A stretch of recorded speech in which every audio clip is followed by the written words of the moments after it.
নমস্কার, নিউজ নাওয়ের পর্দায় আপনাদের সকলকে স্বাগত। আমি সুমি রয়েছে আপনাদের সাথে। চলে যাব বিস্তারিত খবরে।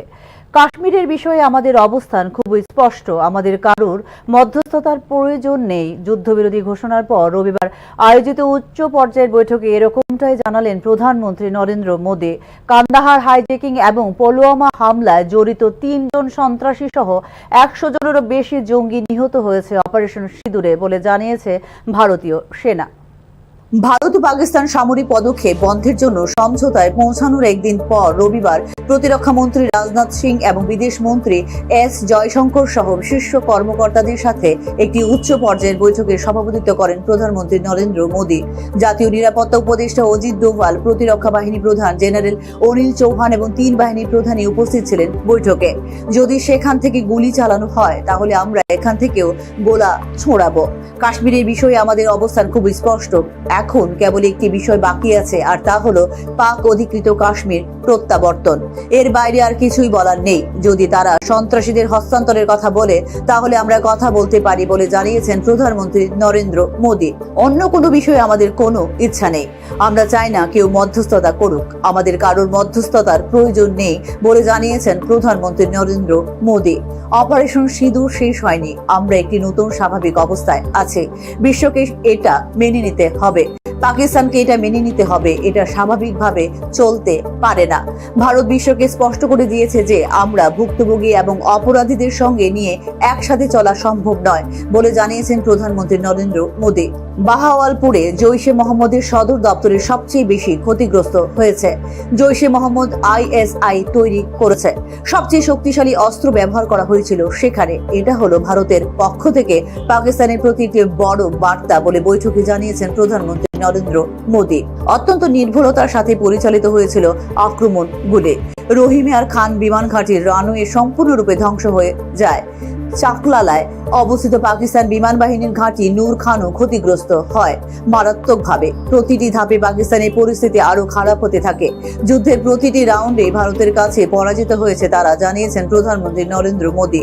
অপারেশন সিঁদুর 40 জন পাকিস্তানি সেনা অফিসার নিহত হয়েছে বলে রবিবার সাংবাদিক সম্মেলনে জানিয়েছে ভারতীয় সেনা।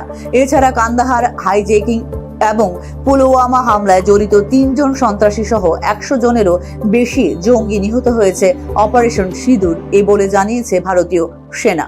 ব্যুরো রিপোর্ট, নিউজ নাও।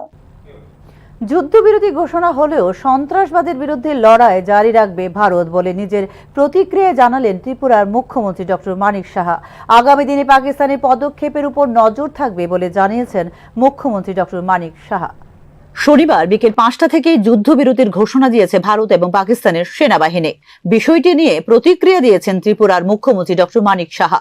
যুদ্ধবিরতি ঘোষণা হলেও সন্ত্রাসবাদের বিরুদ্ধে জোর লড়াই চালিয়ে যাবে ভারত বলে জানিয়েছেন মুখ্যমন্ত্রী ডক্টর মানিক সাহা। যুদ্ধবিরতি ঘোষণা হলেও আগামী দিনে পাকিস্তানের পদক্ষেপের উপর নজর থাকবে ভারতের বলে প্রতিক্রিয়ায় জানিয়েছেন মুখ্যমন্ত্রী ডক্টর মানিক সাহা।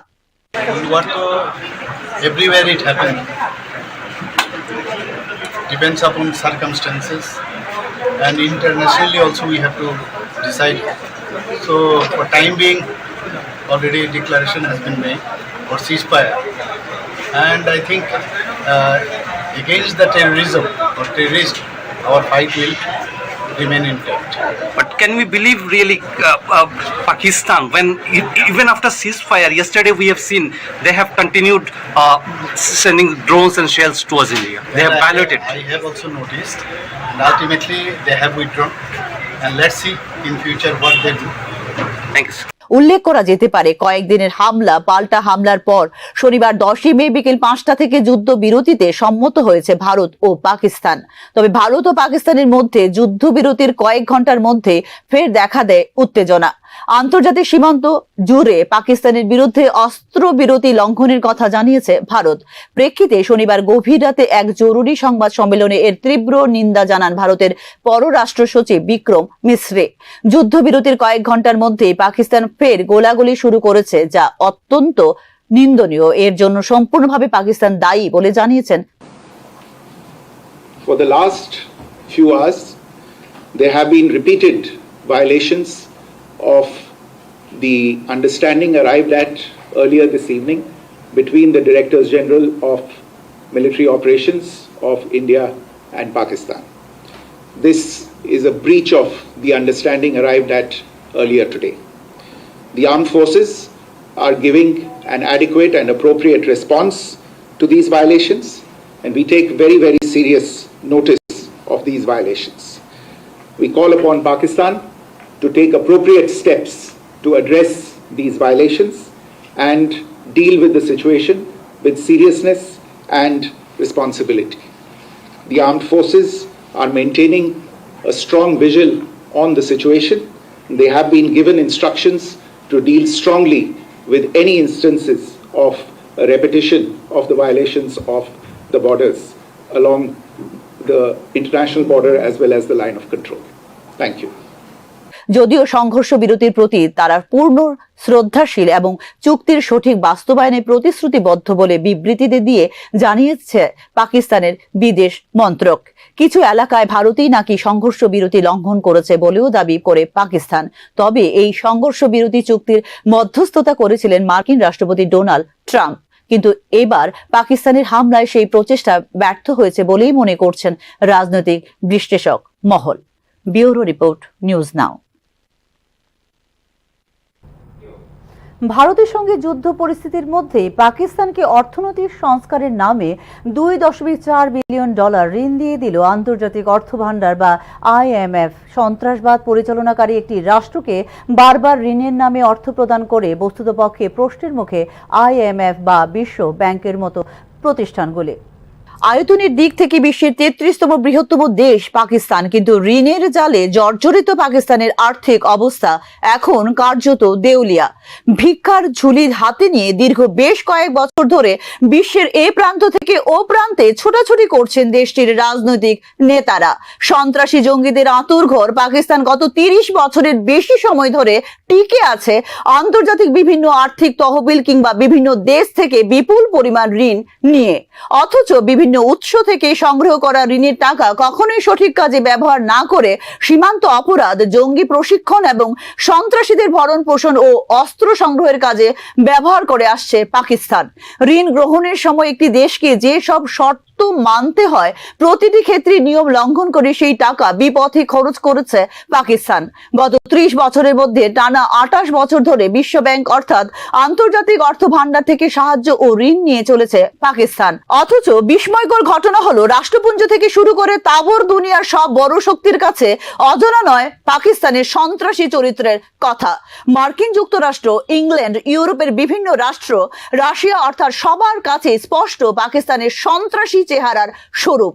অতীতের এই ট্র্যাক রেকর্ড থাকার পরেও 9 মে পাকিস্তানকে আবারও প্রায় 100 কোটি মার্কিন ডলার অতিরিক্ত ঋণ মঞ্জুর করেছে আন্তর্জাতিক অর্থ ভান্ডার অর্থাৎ IMF।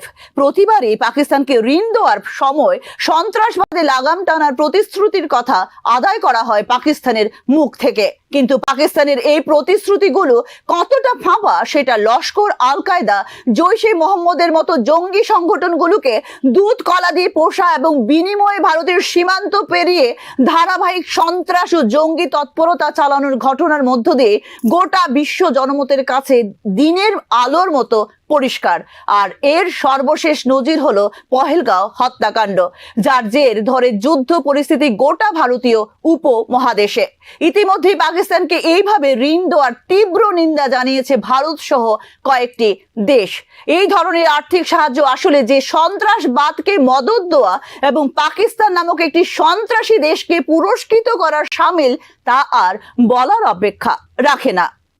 এতে করে বিশ্ব ব্যাংক নামক সংস্থা যেমন হাসির খোরাক হচ্ছে, তেমনি মানবিক মূল্যবোধ কাঁপছে মাথা ঠুকরে।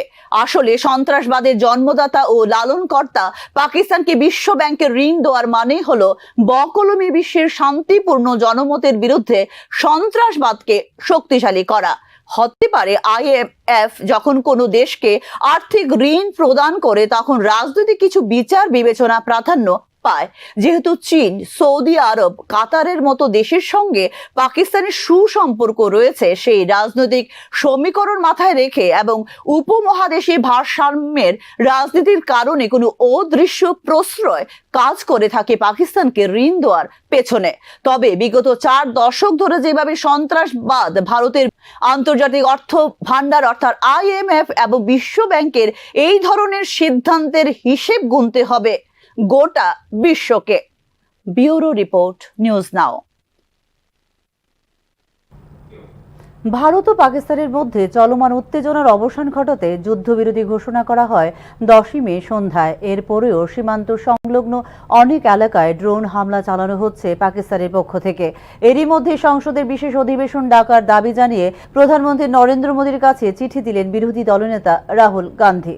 যুদ্ধকালীন পরিস্থিতিতে সরকারের পাশে ছিল গোটা বিরোধী শিবির।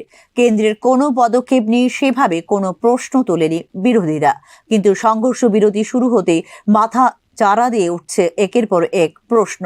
সরকারকে প্রশ্ন চিহ্নের মুখে দাঁড় করানো শুরু করেছে বিরোধীরা। পহেলগাঁও হামলার পর কি হলো, কেন যুদ্ধবিরতি, সবকিছুর ব্যাখ্যা দিতে সংসদের বিশেষ অধিবেশন ডাকার দাবি নিয়ে প্রধানমন্ত্রীকে চিঠি দিলেন বিরোধী দলনেতা রাহুল গান্ধী। মার্কিন প্রেসিডেন্ট ডোনাল্ড ট্রাম্পের দাবি অনুযায়ী আমেরিকার মধ্যস্থতায় পাকিস্তানের বিরুদ্ধে সংঘর্ষ থামাতে রাজি হয়েছে ভারত। বিদেশ মন্ত্রকও সংঘর্ষ বিরতির কথা ঘোষণা করেছে সরকারিভাবে। সরকারের সেই সিদ্ধান্তকে স্বাগত জানিয়েও পহেলগাঁওয়ের সন্ত্রাস, অপারেশন সিঁদুর এবং সংঘর্ষ বিরতি সম্পর্ক জনপ্রতিনিধিদের সব তথ্য জানানো জরুরি। তাই আমি সম্মিলিত বিরোধীদের পক্ষ থেকে আরো একবার আপনাকে সংসদের বিশেষ অধিবেশন ডাকার আর্জি জানাচ্ছি বলে চিঠিতে উল্লেখ করেন লোকসভার বিরোধী দলনেতা রাহুল গান্ধী। দেশের সামনে আগামী দিনে যে চ্যালেঞ্জ অপেক্ষা করে আছে, সেই চ্যালেঞ্জের মোকাবেলা করতে দেশ যে একজোট সেটা বোঝানোর জন্য সংসদের অধিবেশনের থেকে ভালো মঞ্চ হতে পারে না বলে চিঠিতে উল্লেখ করেন বিরোধী দলনেতা রাহুল গান্ধী। জাতীয় স্বার্থে সরকারের পাশে আছে বিরোধী শিবির, কিন্তু এবার পহেলগাঁও হামলা থেকে যুদ্ধবিরতি পর্যন্ত ঘটনাবলী সম্পর্কে বিরোধীদের তথ্য দেওয়া জরুরি বলে উল্লেখ করা হয়েছে চিঠিতে। তাৎপর্যপূর্ণভাবে এই যুদ্ধবিরতি মার্কিন প্রেসিডেন্ট ট্রাম্প কেন ঘোষণা করলেন সেটা নিয়েও ঘুরিয়ে প্রশ্ন তুলেছেন লোকসভায় বিরোধী দলনেতা রাহুল গান্ধী। সংসদের বিশেষ অধিবেশন ডেকে পহেলগাঁও হামলা সম্পর্কে আলোচনার দাবি বেশ কিছুদিন ধরে জানিয়ে আসছে কংগ্রেস সহ বিরোধী রাজনৈতিক দলগুলি, কিন্তু এই ক্ষেত্রে আমল দেয়নি সরকার। এবার সংঘর্ষ বিরতির পর সেই দাবি আরো জোরালো হলো বলেই মনে করছেন রাজনৈতিক বিশ্লেষকরা। ব্যুরো রিপোর্ট, নিউজ নাও। এক দেশ এক নির্বাচন লাগু হবে ভারতবর্ষে, আবারও একবার জানালেন মুখ্যমন্ত্রী ডক্টর মানিক সাহা। এক দেশে এক নির্বাচন লাগু হলে নিষ্কৃতি পাওয়া যাবে অনেক সমস্যা থেকে বলেও জানিয়েছেন মুখ্যমন্ত্রী। সারা বছর ধরে ঘন ঘন নির্বাচন উন্নয়নের কাজে ব্যাঘাত সৃষ্টি করে, আর্থিক সংস্থান এবং স্বাভাবিক জীবনকে ব্যাহত করে। এজন্য এক দেশ এক নির্বাচন শুরু হলে ভোটাররা তাদের গণতান্ত্রিক অধিকারগুলি সঠিকভাবে বাস্তবায়ন করতে পারবে। আর এই গণতান্ত্রিক প্রক্রিয়াকে আরো নাগরিক বান্ধব এবং উন্নয়ন ভিত্তিক করার জন্য প্রধানমন্ত্রী নরেন্দ্র মোদীর নেতৃত্বে সংসদে এক দেশ এক নির্বাচন বিল এনেছে সরকার বলে আগেই জানিয়েছিলেন মুখ্যমন্ত্রী ডক্টর মানিক সাহা। এবার এক দেশ এক নির্বাচন লাগু হবে বলেও আবারও একবার জানিয়েছেন মুখ্যমন্ত্রী। রবিবার বনমালীপুরের রাম ঠাকুর সেবাশ্রমে আয়োজিত অনুষ্ঠানে বক্তব্য রাখতে গিয়ে এক দেশ এক নির্বাচন লাগু হলে অনেক সমস্যা থেকে নিষ্কৃতি পাওয়া যাবে বলে উল্লেখ করেন মুখ্যমন্ত্রী ডক্টর মানিক সাহা। সারা বছর পেরিনিয়াল একটা ইলেকশন ভারতবর্ষে লেগে থাকে, ত্রিপুরাও তার বাইরে নয়। তো যখনই এই ধরনের নির্বাচন শুরু হয় তখনই দেখা যায় মানুষ যেহেতু ব্যস্ত থাকে, অফিসার থেকে আরম্ভ করে সবাই ব্যস্ত, সেই জায়গায় তখন রক্তের দানের যে বিষয় সেটা অনেকটা ঘাটতি থাকে। এবং যে কারণে মাননীয় প্রধানমন্ত্রী বলছেন যে ওয়ান নেশন ওয়ান ইলেকশন, এবং আগামী দিন যখন ওয়ান নেশন ইলেকশন হবে, ওয়ান ইলেকশন হবে, আমরা কিন্তু অনেক দিকে আমরা অনেক সমস্যার থেকে আমরা নিষ্কৃতি পাবো। এক দেশ এক নির্বাচন নিয়ে দেশের সবকটি রাজনৈতিক দলের সঙ্গে আলোচনা করেছিল গোবিন্দ কমিটি, যেখানে 32টি দল সাড়া দিয়েছিল এক দেশ এক নির্বাচনের পক্ষে। অপরদিকে এক দেশ এক নির্বাচনের বিপক্ষে সায় দিয়েছিল 15টি রাজনৈতিক দল। সময়, খরচ এবং সম্পদ সাশ্রয়ের কথা উল্লেখ করে এই বিলের বেশিরভাগ সমর্থকই হলো বিজেপির মিত্র অথবা বন্ধু প্রতিম দল।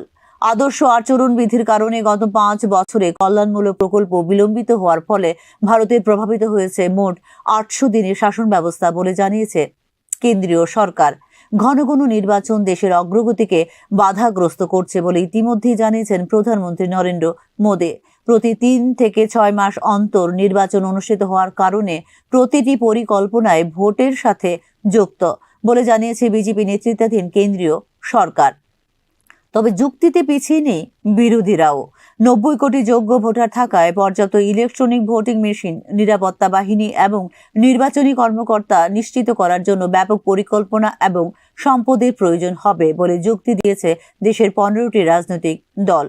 আইন ও বিচার বিভাগের 2015 সালের সংসদীয় কমিটির প্রতিবেদন অনুসারে ভারত ইতিমধ্যেই সাধারণ ও রাজ্য নির্বাচনের জন্য ব্যয় করে 45 বিলিয়ন টাকা।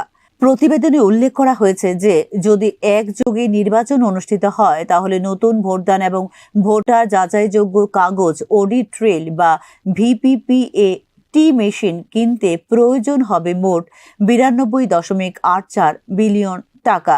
শুধু তাই নয়, প্রতি 15 বছর অন্তর অন্তর প্রতিস্থাপন করতে হবে এই মেশিনগুলি বলেও নিজেদের বক্তব্যে জানিয়েছে বিরোধী রাজনৈতিক দলগুলি। ব্যুরো রিপোর্ট, নিউজ নাও। যুদ্ধবিরতির কথা ভারতের ঘোষণার আগেই মার্কিন রাষ্ট্রপতি কিভাবে ঘোষণা দেন তা নিয়ে কেন্দ্রীয় সরকারের কাছে স্পষ্টীকরণ দাবি করল সিপিআইএম।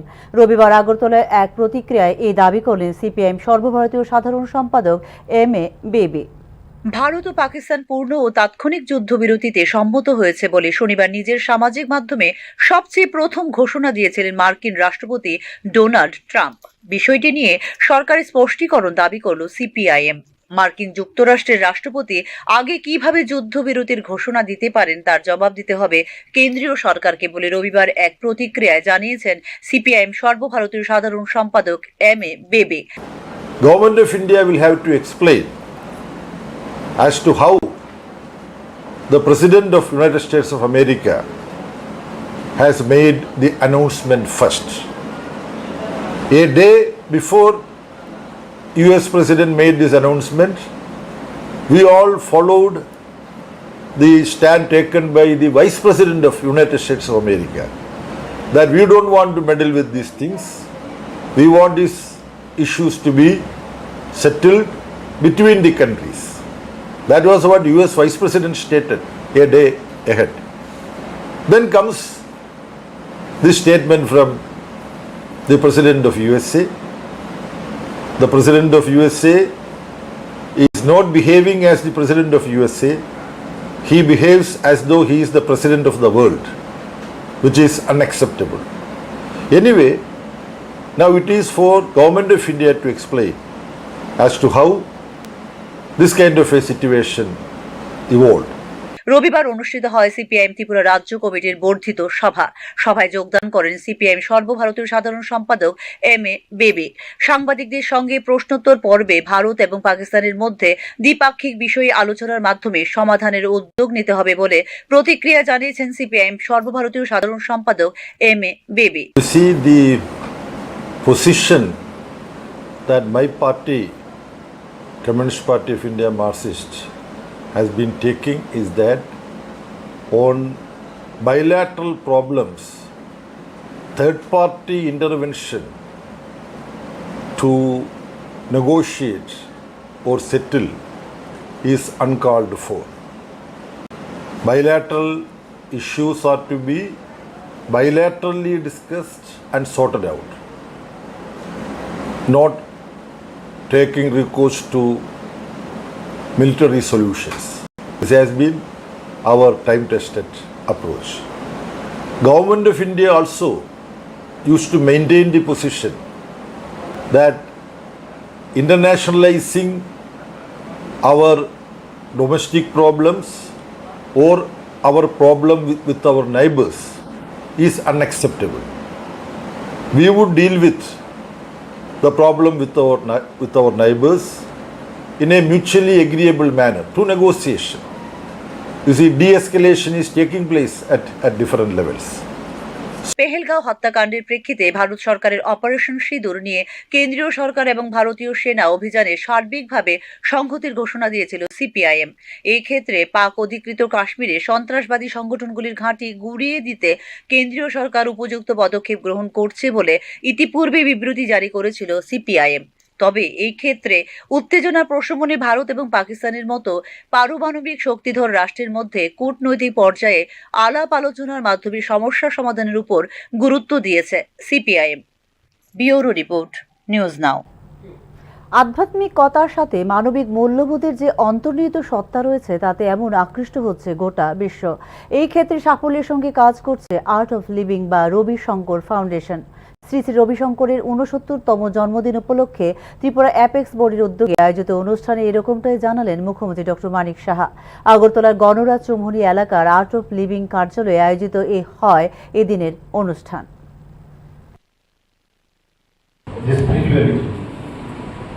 এবং স্পিরিচুয়ালিটির মাধ্যমে যে হিউম্যান ভ্যালু, যেমন ভালোবাসা, কম্পাশন অ্যান্ড অ্যাথলিজম, উনি সেটা চেয়েছেন।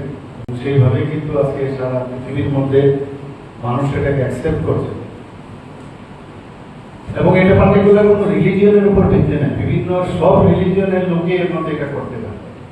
এটা এরকম না হিন্দু ধর্মের জন্য, এটা সব ধর্মের লোক কিন্তু আকৃষ্ট হয়ে এখন বুঝতে পারছে যে আমি কে, I am born for others, not for myself. এবং আমি নিজেকে যদি চিনি, নিজেকে বুঝতে পারি, তাহলে আমিও পূর্ণ মানুষের জন্য আমি কিছু করতে পারবো। And for that you are sent. এই বিষয়টা ওনার যে ফিলোসফি তার মধ্যে আমরা দেখতে পাই। আরেক সময় ছোট্ট বিরতির সঙ্গে থাকুন। আপনি দেখছেন নিউজ নাও, আমরা জানি কোনটা খবর। প্রথম আলো এলো শুদ্ধ সকাল, শুদ্ধ সলিলে আজ বাজালো ত্রিতাল, মন্দিরে শুদ্ধ পূজার ধ্বনি, অগ্নি শুদ্ধ হলো সিঞ্জিনী, পরিণীতা নারী তুমি অনুপমা, শুদ্ধ সোনায় সাজো হে নিরুপমা। শুদ্ধতার স্বর্ণ মন্দির, কালিকা জুয়েলার্স, আগরতলা। একটু চেষ্টাতেই দুল লেগে যায় নববধূর কানে, একটু চেষ্টাতেই মানিয়ে নেওয়া যায় বিবাহিত জীবনে। নানা অনুভূতি জড়ানো বিয়ের গয়না, শ্যাম সুন্দর কোম্পানি জুয়েলার্স। আপনি দেখছেন নিউজ নাও, আমরা জানি কোনটা খবর। বিরতির পর আবারও স্বাগত। ভারত পাক যুদ্ধের আবহে নিজের ফেসবুকে দেশবিরোধী পোস্ট শেয়ার করার দায়ে শফিক আলী নামে এক যুবককে গ্রেপ্তার করেছে ফটিকরায় থানার পুলিশ। ভারতকে পৃথিবীর মানচিত্র থেকে উড়িয়ে দাও পাকিস্তান, এই ধরনের একটি মন্তব্য নিজের সামাজিক মাধ্যমে শেয়ার করে ফটিকরায় থানা এলাকার তারাপুর গ্রামের বাসিন্দা শফিক আলী। এছাড়া ভারতীয় সীমান্তরক্ষী বাহিনী সম্পর্কেও এই ধরনের মন্তব্য করেছে শফিক আলী। তার বিরুদ্ধে সুস্পষ্ট লিখিত অভিযোগের পরপরই ভারতীয় ন্যায় সংহিতার ধারা 196, 352, 353 মূলে তার বিরুদ্ধে মামলা লিপিবদ্ধ করা হয়েছে বলে জানিয়েছে পুলিশ। একটা লিখিত অভিযোগ আছে যে আব্দুল সালাম, ডাক নাম কুটুমিয়া, বাবার নাম রুল আমিন, বাড়ি পূর্ব ফুলবাড়ি, ও ফেসবুক অ্যাকাউন্টে মানে বিএসএফ কে নিয়ে একটা আপত্তিকর পোস্ট শেয়ার করেছে। ওর বিরুদ্ধে আমরা একটা অভিযোগ পাই। তারপরে অভিযোগ পাওয়ার পর আমরা ওর বিরুদ্ধে একটা কেস রেজিস্টার করি, যা চুড়াইবাড়ি থানার কেস নাম্বার 2025 CRB 15, যার ধারা 196, 352, 353 BNS। তারপর আমরা কেস রেজিস্টার করার পর আব্দুল সালামকে অ্যারেস্ট করি। আজকে সকালে তাকে অ্যারেস্ট করি। অ্যারেস্ট করার পর আজকে তাকে আমরা কোর্টে চালান করি। ফেসবুকে শেয়ার করেছে, শেয়ার তো কতগুলো জিনিস আছে যেগুলো দেশ বিরোধী। এসব পোস্ট যদি কেউ শেয়ার করে তাহলে তার বিরুদ্ধে আইনানুগ ব্যবস্থা নেওয়া হবে। তেলিয়ামুড়া হাসপাতালের পরিকাঠামোগত উন্নয়ন থেকে শুরু করে সার্বিক ব্যবস্থাপনার মানোন্নয়নে নানাবিধ পদক্ষেপ গ্রহণ জারি রাখা সত্ত্বেও পরিষেবাগত ত্রুটির কারণে ভুগতে হচ্ছে সাধারণ মানুষকে। অভিযোগ কিন্তু এরকমটাই। রাত্রিবেলা মুমূর্ষ রোগী থেকে শুরু করে অসুস্থ শিশুকে কোলে নিয়ে চিকিৎসকের জন্য তীর্থের কাকের মতো অপেক্ষা করলেও নাইট ডিউটিতে নিয়োজিত থাকা চিকিৎসকের নেই কোনো খবর বলে অভিযোগ করেন সংশ্লিষ্টরা। এই বিষয়ে মহকুমা স্বাস্থ্য আধিকারিকের ভূমিকা নিয়েও উঠছে প্রশ্ন। হাসপাতাল কিভাবে চলছে, চিকিৎসক সহ চিকিৎসা কর্মীরা নিজেদের দায়িত্ব ঠিকমতো পালন করছেন কিনা ইত্যাদি বিষয়ে খোঁজ খবর নেওয়ার ক্ষেত্রে সংশ্লিষ্ট মহকুমা স্বাস্থ্য আধিকারিকের ভূমিকা নিয়ে প্রশ্ন তুলছেন সাধারণ মানুষ। এখন আছে 10টা 8 9 10 2 ঘন্টা কি করবেন তেলিয়ামুড়া হসপিটালের ব্যাপারে?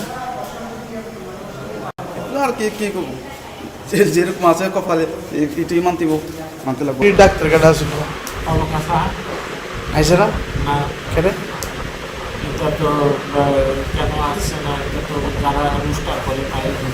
লিভ কি লইছিলি? সর্বভারতীয় কংগ্রেসের পক্ষ থেকে ত্রিপুরা বিধানসভায় পরিষদীয় নেতা নির্বাচিত করা হয়েছে বীরজিৎ সিনহাকে। আগামী দিনে দলের পক্ষ থেকে বেশ কিছু আন্দোলনের কর্মসূচি হাতে নেওয়া হয়েছে বলে রবিবার এক অনুষ্ঠানে জানিয়েছেন বীরজিৎ সিনহা। দলের হাইকমান্ড যে গুরু দায়িত্ব দিয়েছেন তা উনি মাথা পেতে নিয়েছেন এবং হাইকমান্ডের দেওয়া দায়িত্ব যথাসম্ভব পালন করার চেষ্টা করবেন বলেও এদিন জানিয়েছেন বীরজিৎ সিনহা।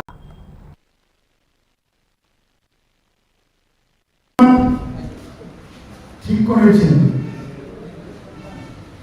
কংগ্রেস সভাপতি খার্গেজি, সোনিয়াজি, রাহুলজি ঠিক করেছেন, বিশেষ করে জেনারেল সেক্রেটারি কেসি বেনুগোপালজি, তারাই আমাকে এই গুরু দায়িত্ব অর্পণ করেছেন এবং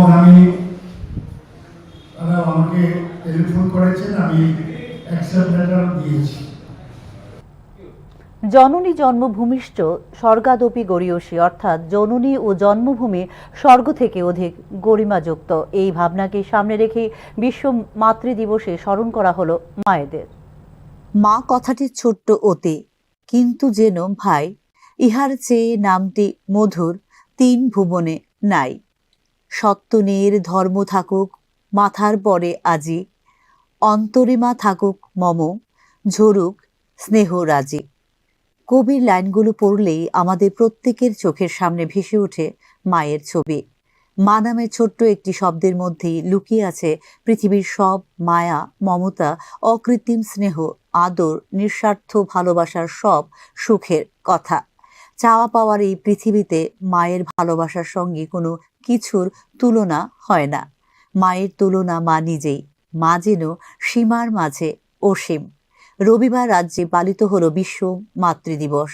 পৃথিবীর প্রায় সব ভাষাই মা শব্দটির ধ্বনি ম দিয়ে শুরু অথবা শব্দটির মাঝে ম ধ্বনি আছে।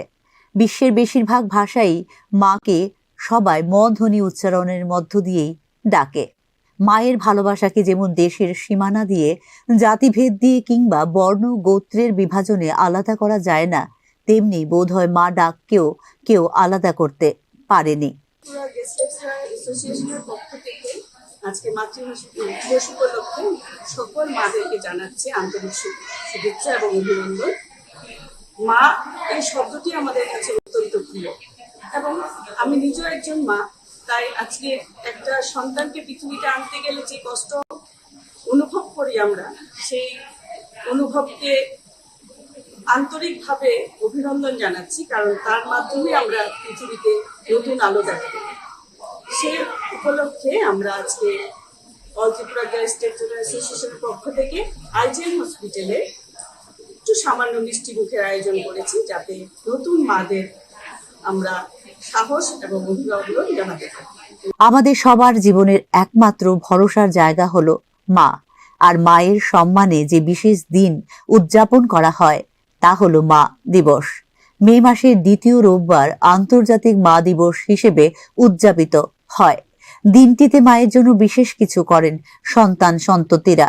তাকে কৃতজ্ঞতা ও ধন্যবাদ জানান, ভালোবেসে জড়িয়ে ধরেন বুকে। মা দিবসের উদ্দেশ্যে মায়ের প্রতি শ্রদ্ধা, ভালোবাসা ও কৃতজ্ঞতা প্রকাশ করা। আসলে সভ্যতার শুরু থেকেই মানুষকে মায়ের প্রতি শ্রদ্ধাশীল হতে দেখা যায়। পৃথিবীর সব ধর্মেই উচ্চাসীন করেছে মায়ের মর্যাদাকে। হিন্দু শাস্ত্রে আছে জননী জন্মভূমিশ্চ স্বর্গাদপি গরীয়সী, অর্থাৎ জননী ও জন্মভূমি স্বর্গ থেকে অধিক গরিমা যুক্ত। ইসলাম ধর্মে মায়ের পায়ের নিচে সন্তানের বেহেশত পাওয়ার কথা বলা হয়েছে। খ্রিস্ট ধর্মেও রয়েছে মাদার মেরির বিশেষ তাৎপর্য, অর্থাৎ সব ধর্মেও দেশে চিরকালই মায়ের ভূমিকা এক ও অভিন্ন। তবে সময়ের পরিবর্তনের সঙ্গে সঙ্গে মায়ের প্রতি সম্মান ও শ্রদ্ধা আদৌ কি পূর্ণতা পাচ্ছে তা নিয়ে বিশ্লেষণের সময় হয়তো এসেছে। জননী জন্মভূমিশ্চ স্বর্গাদপি গরীয়সী, অর্থাৎ জননী এবং জন্মভূমি স্বর্গের চেয়ে উপরে।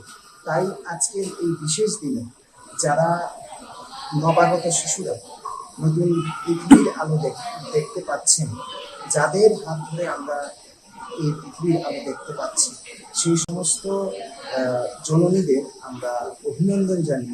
সন্তানের জন্য জগতের সব মায়ের ভালোবাসায় কোনো ভিন্নতা নেই। আর সেই ক্ষেত্রে মা দিবস হলো পরিবার ও সমাজে মায়েদের প্রভাবকে সম্মান জানানোর একটি বিশেষ উদযাপন। তবে মায়েদের সম্মান জ্ঞাপনের ক্ষেত্রে শুধু যে মা ডাকি যথেষ্ট তা আর বলার অপেক্ষা রাখে না। ব্যুরো রিপোর্ট, নিউজ নাও।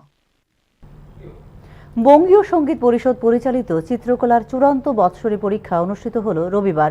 নজরুল কলাক্ষেত্রে আয়োজিত হয় সপ্তম এবং অষ্টম বর্ষের চিত্রকলার পরীক্ষা। আগরতলায় প্রায় ৩০ বছর ধরে এই পরীক্ষা অনুষ্ঠিত হচ্ছে বলে জানিয়েছেন বঙ্গীয় সঙ্গীত পরিষদ কর্তৃপক্ষ। রবিবার আয়োজিত পরীক্ষায় উভয় বর্ষের মোট ২৪২ জন পরীক্ষার্থী অংশগ্রহণ করে বলে জানিয়েছেন বঙ্গীয় সঙ্গীত পরিষদ কর্তৃপক্ষ।